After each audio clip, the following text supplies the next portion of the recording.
जय श्री कृष्ण। नमस्कार दोस्तों, स्वागत है आप सभी का हमारे चैनल भक्ति ज्ञान में। दोस्तों, आज मैं आपको कार्तिक मास महात्म की 18वें अध्याय की कथा सुना रहा हूँ। ऋषियों ने कहा, हे मुनि, विष्णु के चरण कमलों से गंगा की उत्पत्ति किस प्रकार हुई, यह हमें बताने की कृपा करें। सूत जी बोले, हे विष्णु, ध्यान परायण मुनियों, सुनो। प्राचीन काल में नारद जी ने राजा पृथु से जो आख्यान कहा था, वह सब पापों को नष्ट करने वाला, अपवर्ग, फलदायक तथा महापुण्यशाली है। मैं उसे तुमसे कहता हूँ। इंद्र आदि देवताओं को जन्म देने वाले कश्यप नामक ब्राह्मण थी। उनकी दो पत्नियां थीं, जिनके नाम दिति और अदिति थे। अदिति देवताओं की माता थी और दिति ने दैत्यों को जन्म दिया था। वे दैत्य और देवता परस्पर झगड़ते थे। प्रहलाद के पुत्र विरोचन का बेटा बलि नामक दैत्य था। उस राक्षस राज ने अपनी भुजाओं के बल से संपूर्ण पृथ्वी को जीत लिया था। विरोचन का पुत्र बलि बड़ा बलशाली था। पृथ्वी को जीतने के बाद उसने स्वर्ग पर विजय पाने का विचार किया। उसकी सेना में 10 करोड़ सैनिक, 1 लाख हाथी, 1 लाख घोड़े तथा 1 लाख रथ थे। प्रत्येक हाथी के साथ 500 पैदल सैनिक भी थे। उस सेना का वर्णन कैसे किया जाए। करोड़ों मंत्रियों के समान सुयोग्य कुंभांड तथा कूपवर्ण नामक मंत्री भी राजा बलि के समान ही बलवान थे। पुत्र बाणासुर भी वैसा ही शक्तिशाली था। देवताओं पर विजय प्राप्त करने हेतु अपनी ध्वजा पताकाओं द्वारा आकाश को आच्छादित करते हुए उस सेना ने युद्ध के लिए देवलोक को प्रस्थान किया। इंद्रलोक में पहुंचने के बाद राक्षसों ने सिंह की भांति गरजते हुए उसके द्वारों तथा मार्गों को रोक लिया। तब इंद्र अपने हाथ में वज्र ले देवताओं के साथ युद्ध क्षेत्र में आई।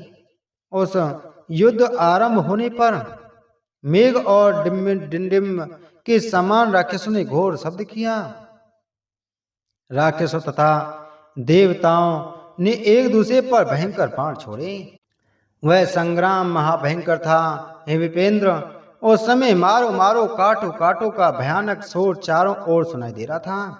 देवताओं का ददुम्बी नाद, राक्षसों के सिंहनाद, रथों की गड़गड़ाहट, बाणों की सनसनाहट, घोड़ों का हिनहिनाना, हाथियों का चिंगाड़ना तथा धनुष की टंकार से संपूर्ण लोक शब्दमय हो गया। देवता तथा दानवों की बाणों की टकराहट से उत्पन्न अग्नि को देखकर लोग यह सोचने लगे कि अब अकाल प्रलय होने वाली है। उस महायुद्ध में राक्षसों द्वारा फेंके गए पर्वतों को इंद्र ने अपने वज्र द्वारा चूर चूर कर दिया। हाथी हाथी को, घोड़ा घोड़ा को तथा रथ रथ को नष्ट कर रहा था। अनेकों राक्षस गदा एवं दंड द्वारा मारे गए, परे द्वारा मारे गए। अनेक राक्षस रक्त की कीचड़ में फंसे हुए थे, पड़े हुए थे। देवताओं ने राक्षसों का बहुत विनाश किया। अमर होने के कारण जब देवता अधिक प्रभावी सिद्ध हुए, तब राक्षसों ने एक स्थान पर एकत्रित होकर देवताओं पर प्रहार करना आरंभ कर दिया। उन्होंने एक साथ मिलकर पत्थर, भिंडी, पाल, खड़ग, परशु, तोमर, परिद, छुरी, कुंत, चक्र, शंकु, मूसल, अंकुश, लागंल, पट्टिस, शूल, कुठार, बाण, पाश, बाण तथा मुदगर आदि से रथ, घोड़ा, हाथी तथा पैदलों पर प्रहार करना आरंभ कर दिया। देवताओं ने भी विविध अस्त्रों द्वारा राक्षसों पर प्रहार किए। 1 सहस्त्र वर्षों तक वह भीषण युद्ध चलता रहा। फिर राक्षसों के बल में वृद्धि हो जाने पर देवता पराजित हो गए। वे भय के मारे देवलोक छोड़कर भाग गए तथा पृथ्वी लोक में आकर छिपकर रहने लगे। नारायण का भक्त राजा बलि तीनों लोकों को अपनी भुजाओं के बल से जीतकर ऐश्वर्यशाली बन गया। तदुपरांत उस विष्णु भक्त दैत्यराज ने यज्ञ किए और उसमें इंद्र सहित दिक्पालों का स्थान भी स्वयं ही ले लिया। जिन ब्राह्मण द्वारा अपने यज्ञ में प्रसन्नता के लिए देवताओं को निमंत्रण भेजे गए थे, उनमें वह राक्षस स्वयं जाने लगा। अपने पुत्रों को इस प्रकार दुखी देखकर देव माता अदिति अत्यंत दुखी हुई। अब मैं भी यहाँ नहीं रहूंगी कहकर वे हिमालय पर्वत पर चली गईं। वे इंद्र की विजय तथा राक्षसों की पराजय चाहती थीं। उन्होंने हरि ध्यान परायण होकर कठिन तप करना आरंभ कर दिया। पहले कुछ समय तक उन्होंने फल खाए, फिर नीचे गिरे हुए पत्तों को खाकर रहीं। कुछ समय उन्होंने निराहार रहकर केवल वायु भक्षण किया। कुछ दिनों तक बैठकर तपस्या की, फिर खड़े होकर, तदुपरांत केवल एक पांव पर खड़ी रहकर और अंत में केवल एक पंजे के बल खड़ी रहकर तपस्या करती रहीं। उन्होंने भगवान सच्चिदानंद के ध्यान में अपनी आत्मा को लगा दिया। उन्होंने सहस्त्रों दिव्य वर्षों तक अत्यंत कठिन तपस्या की। तब मायावी राक्षस उनके तप के विषय में जानकर देवताओं का रूप धारण कर अदिति के पास पहुंचे और इस प्रकार कहने लगे।